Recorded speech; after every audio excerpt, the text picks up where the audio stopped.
Hello, welcome to another video, and today I'm going to do a quick look into the Breath of the Dying, a quicker look than my normal video guide since there isn't too much to talk about this weapon, and there isn't like much difference between the characters, so I figured it would be a bit easier to do it in this kind of format. So the loadout I'm using is one specific to the Breath of the Dying here. I thought I'd try and build around it, and that is I'm using a high damage build, i.e. flak, to be able to brute force this weapon's special effect. This weapon special effect is on a corrosive bullet kill, you'll create these death orbs. Now, if we watch this hot loader here, it's just going to die. That was a badass loader there, just getting one shot by these things.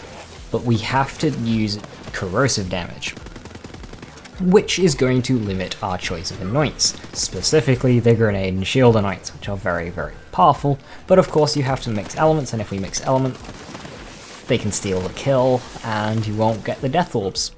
So, since we're going all in on corrosive to get the most amount of orbs possible, because they have so much potential in mobbing, I've decided to pair this with a flesh melter relic. Doesn't get enough use this. This relic, basically if we get a corrosive kill, we get a stack of flesh melter. And we can get up to 5 of these, and they'll increase our corrosive damage for 8.8 seconds. I think it's 9.3 now at level 53, though mine's level 50. I haven't been able to refarm all the relics yet.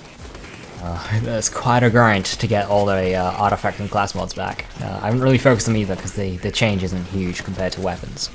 Anyway, back on with Breath of the Dying. Because of this very niche ability of being able to one-shot things like so, it does get limited use. You know, being only corrosive and to only get its special effect when doing corrosive kills, which limits its use against COV and melee one. So, yeah, it does struggle. You can brute force melee one just because they have less health and they've got really weak crit spots, but COV it can struggle with unless you go with a full Ties That Bind Amara build, or full in-your-face flak damage build similar to what I'm running here. Of course the orbs will do splash damage with Mars, but the problem with Mars is she's doing so much extra fire damage, they can also steal kills, and she doesn't actually increase splash damage themselves that much. It's pretty much only Blastmaster. She gets effects for dealing splash damage, but she doesn't just have a skill that increases splash damage by X%. She doesn't actually have one of those, which is interesting. And then of course Zane, you're probably going to want that Cryo Anoint, which is going to steal a lot of kills. And honestly, Star Helix exists. Why is this when Star Helix exists? Now, that's not to take away from this gun. This gun is great. It is very accurate. It's perfect recoil, good reload, good mag size, very good damage. It is going to eat all armor in the game. But the element lock to corrosive, I don't see corrosive as hugely important. It doesn't play a huge role in the game. Any armor-only enemies tend to be quite easy to deal with, and the COV badasses have double the amount of health than armor. Credit to Shadow Evil for finding those values.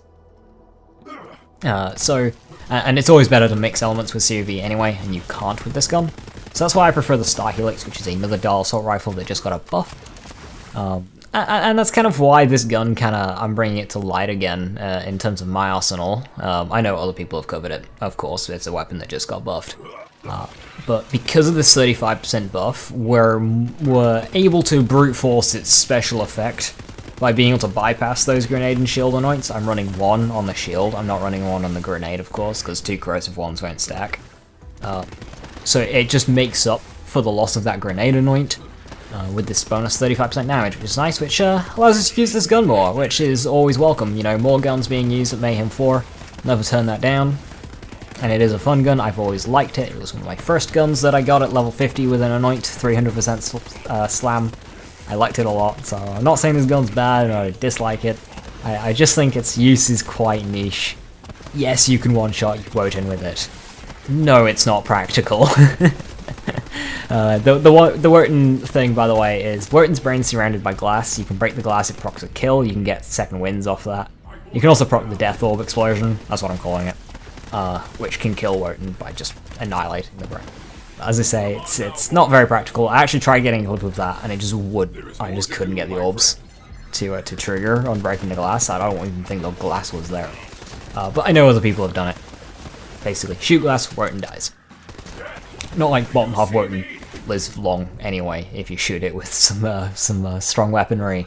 Look at you, King's Call and whatnot.